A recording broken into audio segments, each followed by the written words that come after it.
professor. Eu quero agradecer a todos da banca, né, que tiraram tempo para estar aqui, e eu consegui apresentar meu trabalho. Eu vou fazer essa apresentação, é um trabalho que a gente fez, como o professor já disse, ao longo de 2 anos, né, 1 ano e meio, foram 3 períodos, que teve o TCC1, que a gente fez um trabalho, algumas pesquisas, e depois a gente prolongou um pouco mais. O meu tema é Caminho para a Gamificação, com o orientador, professor Leonardo Antônio Alves. Meu nome é Wellington Marcos Pereira Lima. Vamos começar aqui. A agenda de hoje, né, eu vou fazer uma introdução, fazer um breve contexto do cenário. Eu só vou ligar meu cronômetro aqui para mim não perder no tempo, tá? Fazer uma revisão da literatura sobre algumas pesquisas que eu fiz, alguns livros que foram lidos, e depois eu vou mostrar alguns frameworks que ajudam, né, nesse processo de gamificação, que é o que a gente realmente está tentando entender, como gamificar. E depois eu vou fazer as considerações finais, finalizando o trabalho. Nesse desenvolvimento aqui também eu vou mostrar alguns cases de uso onde fizeram gamificação e obtiveram sucesso também. Na introdução. O grande objetivo da gamificação é engajar, né? E a gente tem, ultimamente, com essa nova geração que vem, a geração Y, né? Anda tendo um grande índice de rotatividade no emprego. Tem uma pesquisa, né? Na minha pesquisa eu encontrei alguns artigos que falam também que tem uma baixa adesão no tratamento, no cuidado médico com pacientes, principalmente com doença crônica. A pesquisa fala que são, acho que 50 milhões de pacientes, e menos da metade faz o tratamento de forma correta, abandona no meio, e isso gera um aumento, né? Por exemplo, o plano de saúde vai ter um maior uso, vai ter uma maior demanda. Uma empresa que ela tem um alto índice de rotatividade funcionária, ela vai ter um maior gasto. Não é interessante para isso. Não é bom, né, que a empresa tenha uma alta rotatividade.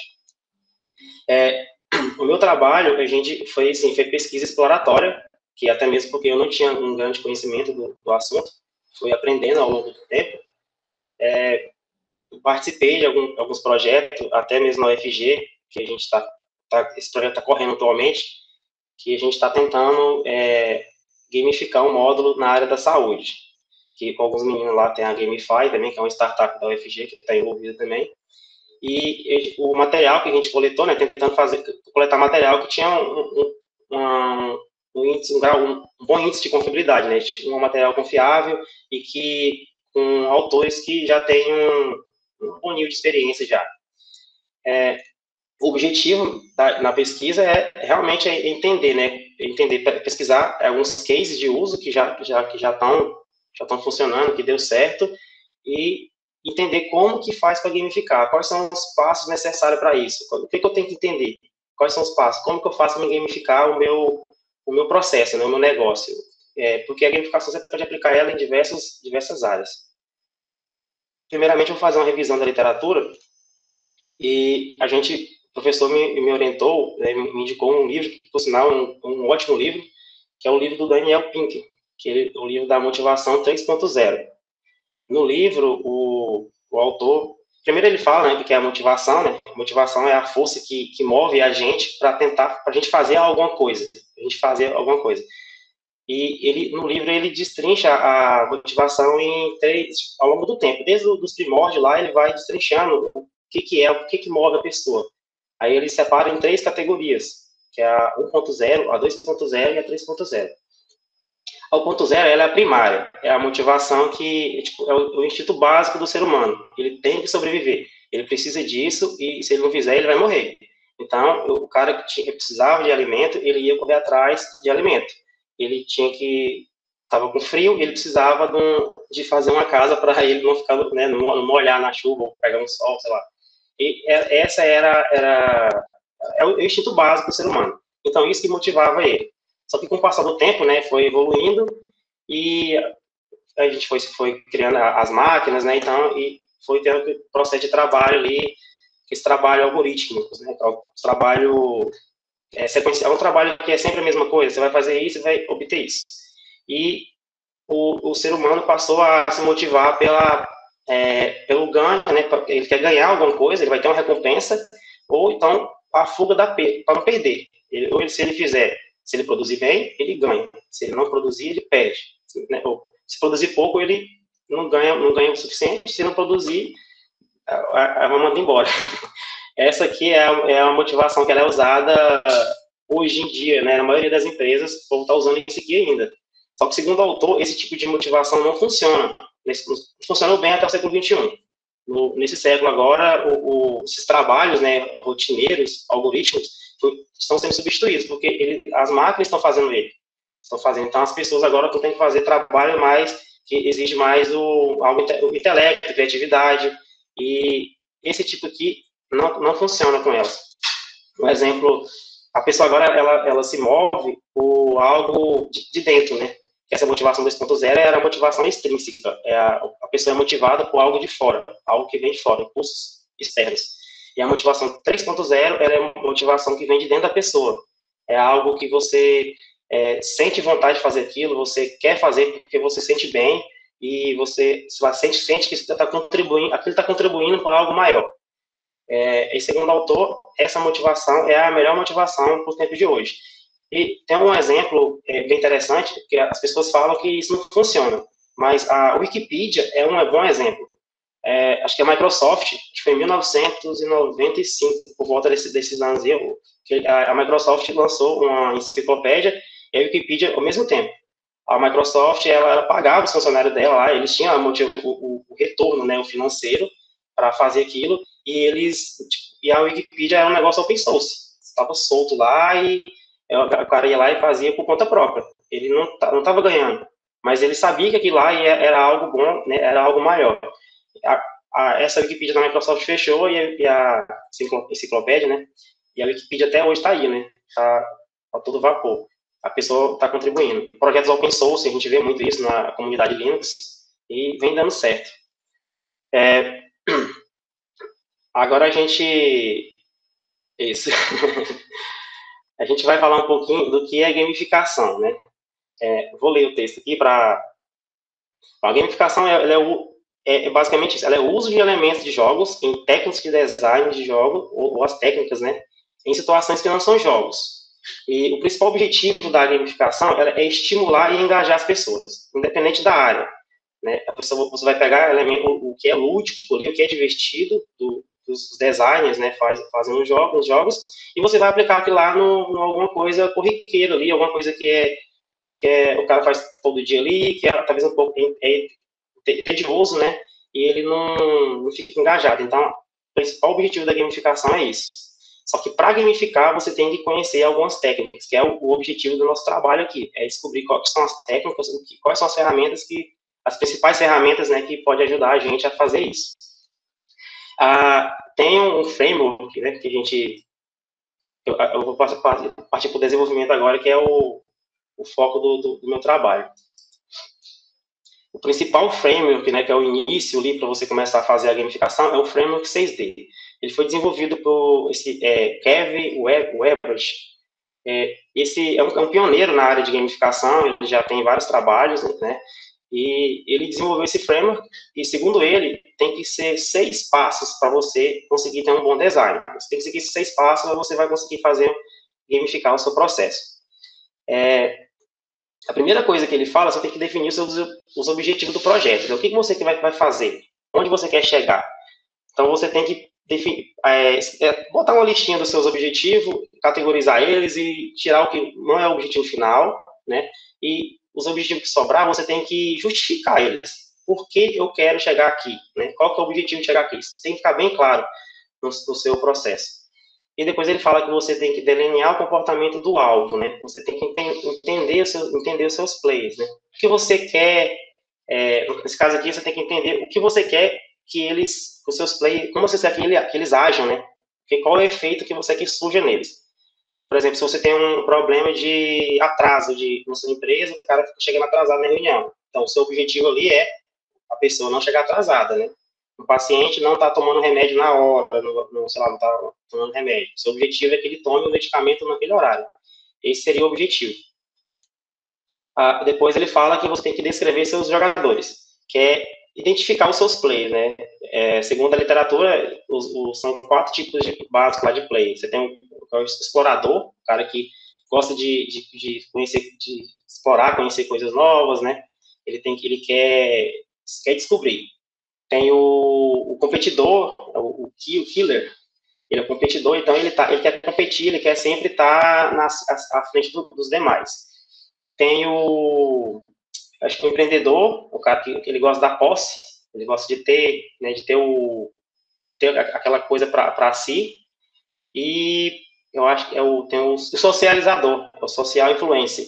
Esse é o cara que gosta de estar, aquele negócio daquela filha, você está no rankingzinho ali, você está, por exemplo, está num jogo, um RPG, você está jogando com vários amigos, né, você faz seu squad, e a pessoa que gosta desse tipo de coisa.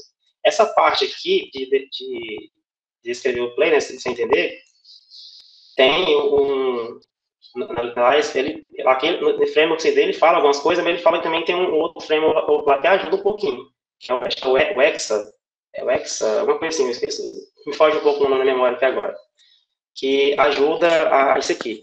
E também, essa parte, né, você vai precisar provavelmente de um psicólogo ali, se você não tiver um bom conhecimento dessa parte, porque para entender pessoas não é uma tarefa fácil.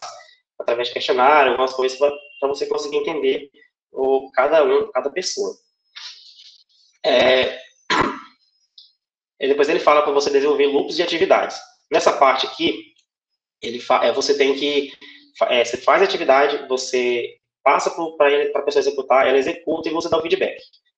É constante. Aí você vai medir o nível de habilidade dele, do usuário, né? Sabe qual é o nível de habilidade dele, e ele também vai ter o feedback, né? Para ele se motivar a querer executar o próximo loop. Aqui é muito importante você deixar a pessoa é o estado de flow, que a gente fala, né? A teoria de flow. A teoria de flow, ela fala que você tem que ter um equilíbrio entre o desafio e a habilidade para a pessoa conseguir entrar numa imersão completa. Ela ficar concentrada no que ela está fazendo e ela se sentir motivada a fazer aquilo ali. Se o desafio for muito alto e a habilidade for baixa, ele vai se sentir estressado ou ansioso. Nível de desafio baixo e habilidade alta, ele fica entediado, né? Você vai botar um programador para ficar digitando texto, ele não vai querer fazer aquilo. Então, se você tem um equilíbrio, aí ele, né, segue a linha e ele vai ficar concentrado e vai gostar do que está fazendo ali. Não esqueça da diversão, né, o básico, você tem que ter os elementos lúdicos na sua gamificação. Você tem as sensações, por exemplo, aquela sensação que você está jogando um game e você dirigindo o carro, ele bate numa coisa, o joystick treme, né? Uma música, essas coisas. Você tem que pegar elementos lúdicos e tentar colocar de alguma forma, colocar isso no seu processo gamificado. Implantar ferramentas apropriadas. Essa parte aqui é a hora que você já conhece seus plays, conhece o objetivo, você vai ter que saber, cara, para esse tipo de play, para esses plays, né, porque você pode ter N tipos de pessoas ali, as pessoas são diferentes, qual é a melhor técnica que eu vou aplicar aqui? Quais são os elementos que eu vou aplicar que vai dar certo aqui, para esse tipo de pessoa, né? Aí, a gente conhece o framework, o Octalis. Esse cara aqui, ó, o Octalis, ele é um framework, né? O foco dele é focado no design de gamificação para motivar as pessoas. Ele foi desenvolvido por Wika Chow, acho que é um haitiano, ele já, tipo assim, foi uns 10 anos de pesquisa que ele levou para conseguir desenvolver esse framework. Ele baseia o framework ele fala que tem 8 cores, é como se fosse o cérebro humano. Ele divide o cérebro humano lá e fala que cada parte lá, né, é responsável por um tipo de sensação, sensação de impulso, né, um impulso. E a pesquisa dele foi baseada em games, ele se baseou nos jogos para fazer isso. Aqui a gente tem o Octalis, ele faz, a primeira divisão, ele divide em 8 partes, depois ele divide o chapéu, a parte de cima aqui, ó, é o chapéu branco, e a parte de baixo, o chapéu preto, né? E o lado esquerdo e o lado direito, ele divide. O lado, aqui, eu já coloquei na imagem, mas assim, o lado esquerdo, ele é responsável pela lógica, né, os cálculos, é o lado mais matemático da pessoa, segundo ele. Não, isso aqui, algumas pessoas, né, falam que o cérebro humano não funciona assim, tem essas controvérsias, mas segundo o autor, né, nas pesquisas dele, ele tentou separar dessa forma para ficar mais fácil o entendimento. E aí tem o lado direito, né, que é responsável pela criatividade, e aí a parte de cima do cérebro que coloca são os motivadores positivos, e a parte de baixo, que é o chapéu preto, né, e coloca com os motivadores negativos. Depois ele separa aqui em 8 partes, né, que é o principal. Aí ele coloca em outra parte, o Marnie, que é o cara que ele quer ter um significado para o que ele está fazendo, ele não quer simplesmente fazer. Por que eu estou fazendo isso, né?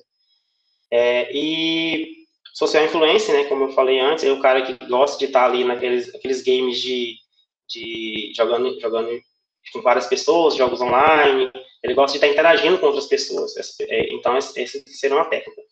Tem o cara que, ele é o cara curioso, né, ele quer saber o que vai acontecer. Isso aqui é a característica que faz com que a pessoa fique assistindo várias e várias e várias horas um game, um seriado, ou então, sei lá, quem fica assistindo novela também, ou então aqueles games que tem finais diferentes, entendeu? Ele quer chegar lá, ele fica curioso aqui lá. Sensação de perda, tem gente que ela conquista uma coisa e ela não quer perder. Ela conseguiu aquilo lá, e se ela parar de usar, ela perde. O povo usa muito isso aqui com pontos de cartão de crédito, porque eu já estava pesquisando, eu vi que tem esse tipo de coisa aqui em alguns aplicativos. A escassez, né? Tem a escassez, a pessoa fica, ela quer conseguir algum recurso e ela tem que ficar voltando várias vezes no aplicativo para conseguir aquilo. A posse, né? A posse de algo, você quer ter aquilo, você quer conquistar aquilo, então você vai fazer para conquistar. Você quer, porque você quer aquilo lá. Aí tem o progresso, depois aqui, o progresso aquela tipo de pessoa que ela gosta de ver o progresso dela, onde que ela está, esse feedback constante ali. E ela gosta de ver que ela está evoluindo, né? Esse tipo de pessoa. Bom, segundo o autor, você não precisa ter tudo isso aqui implementado no seu processo gamificado, mas pelo menos uma tem que ter. Se você não tiver pelo menos uma desse aqui, você não vai conseguir gamificar, porque essas técnicas aqui são as principais. Você coloca lá que tem que ter pelo menos uma. Aí você vai conseguir fazer, assim, alguma coisa. Isso vai depender também muito do tipo de público, né, do seu tipo de play, senão não funciona. Então, vou andar um pouco rápido, porque está acabando o meu tempo, mas, enfim, alguns exemplos de uso que eu encontrei, né, na minha pesquisa. O Duolingo é um exemplo muito bom. O Duolingo é uma plataforma que o objetivo dela é ensinar língua estrangeira, o espanhol, o inglês, e o aplicativo é todo gamificado, Eles usam várias e várias e várias estratégias lá para gamificar a pessoa. Várias e várias estratégias que eu coloquei que eu mostrei aqui no Octalis, eles usam lá. E teve um artigo que teve uma pesquisa com esse aplicativo, que eles colocaram 2 turmas. Uma turma do sexto e uma do sétimo usando, e uma turma do sexto e uma do sétimo sem usar. Os resultados com quem estava usando o aplicativo foram muito melhores. Porque a pessoa vai sentir mais feliz, mais engajada de estar, né? A aula ficou um pouco mais divertida. Eles se sentiram mais felizes em estar fazendo aquilo ali. E depois eu fiz no meu trabalho, eu pesquisei também mais alguma coisa na área da saúde também, né? Que era uma das coisas que eu botei no começo, que era uma preocupação, a questão do tratamento da saúde. Aí eu encontrei um artigo lá que ele fala sobre o uso de mecânicas de gamificação para o aumento do engajamento, mais ou menos isso, em português. E eles fizeram 2 experimentos. Um foi com o Wii Fit Plus, que é um periférico do console Wii, né? E, basicamente, esse experimento aqui, a ferramenta que eles estavam utilizando era para coletar, a coleta, né, movimentos do mundo real da pessoa, através de uma prancha, e joga isso numa tela. E era para fazer tratamento com pessoas com amputação de membro, com problema de mobilidade, e aí eles fizeram a pesquisa com esse aqui para esse tipo de pessoa, e fizeram uma outra pesquisa com a criança. Crianças que elas vão no médico e elas têm medo de fazer um procedimento, elas ficam com medo. E aí eles usavam essa ferramenta, o VR for Child, né? Era uma ferramenta de realidade virtual. e através, eles explicavam para a criança como que era o procedimento que ia ser feito com essa criança, através de realidade virtual e com coisas mais, sei lá, com coisa lúdica, colocava o borboleta, colocava um som animador, fazia com que a criança, né, se sentisse bem ali. E os resultados dessa pesquisa aqui, que ao final da pesquisa, né, segundo eles, os jovens, os pacientes mais jovens, eles tentavam fugir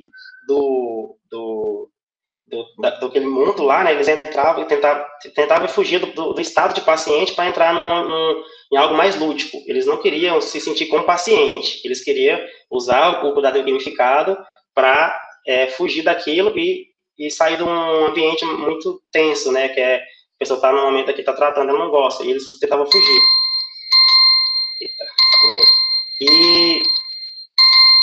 E os pacientes, eu estou concluindo, os pacientes mais velhos, eles gostavam de saber e eles se engajavam mais no tratamento, né? Eles assumiam o papel deles de paciente, né?